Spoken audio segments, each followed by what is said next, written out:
Hey y'all, it's Timothy Sparks back again with another video. Today we're checking out SiteGround.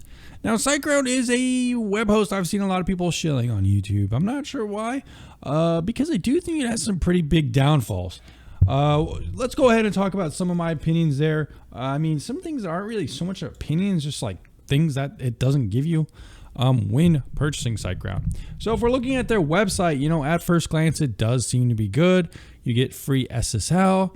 However, it does lack some things that other web hosts do give you out of the box. For example, like we don't see any free domains here. We don't see any free domains included with this subscription, which is kind of a bummer. We also don't see any free WHOIS protection, which means that you're going to have to pay the premium to upgrade that just to have domain privacy.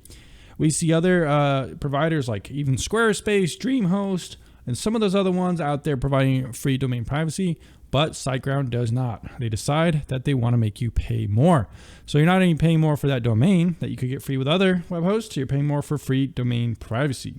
Not only that, but their refund policy is not 97 days, which is what you can get with DreamHost. SiteGround is a standard 30-day refund policy, which isn't bad, but I just wanted to mention that since the benchmark is 97 days, since a web host is able to achieve that. That's what sets the benchmark. If we're looking at some other things I would like SiteGround to include, it would be free malware removal. It doesn't include that and makes it a paid upcharge as well. So ultimately, I don't think SiteGround is the best value. If we're talking about speeds and some of those other things, it's going to be fine. Most of the big web hosts nowadays have decent speeds and are going to be similar across the board. Reviews that focus entirely on speeds and stuff like that are mostly just trying to push you in a specific direction to buy a specific product, ranking some web hosts slower and other ones faster. Here in the channel, we're only looking at observable characteristics of a web host. Unfortunately, SiteGround does pretty well in most of the other aspects.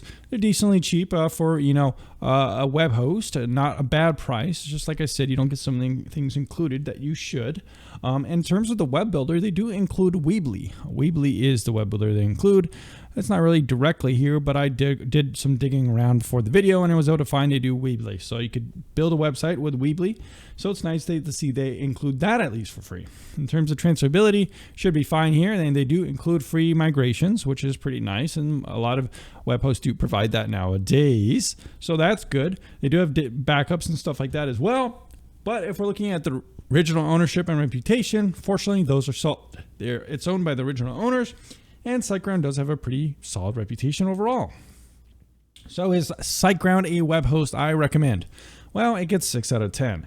There are other web hosts that could get 8 out of 10 in my opinion. SiteGround is lacking in some of the value proposition. It should include free domain privacy, should include a free domain. It should have better malware removal in terms of being included within. If it could do those things, it would be a top-rated web host here on the channel, but unfortunately there are other web hosts who do it better. Take DreamHost, for example, gives you free WHOIS protection, free domain, and a 97-day refund. Squarespace, for example, gives you a free WHOIS protection and a free domain and free SSL too, and it has probably a better site builder than SiteGround. So guys, if you're curious on which web host I recommend, check out webhosttierlist.com where I'm rating them all, or check the description and pinned comment to see which one I am recommending right now. Thanks for checking out this quick review of SiteGround, and I'll see you again very soon.